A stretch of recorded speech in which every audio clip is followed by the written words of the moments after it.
Hi, my name is Rohit and I'm the electrical engineer for Briter Products. Today, we are at Briter Products facility. It is January 18th, 9 a.m. and it's 27 degrees out here.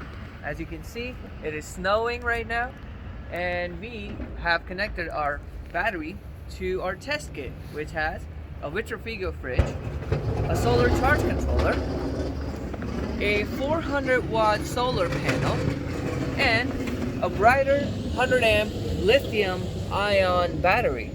So currently the battery is connected to the fridge through the solar charge controller, and the temperature for the fridge is set at medium.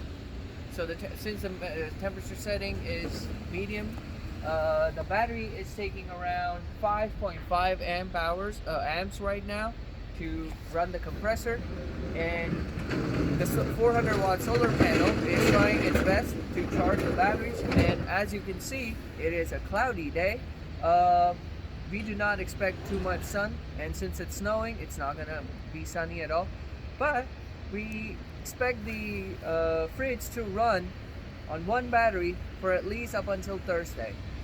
Well, see you on Thursday.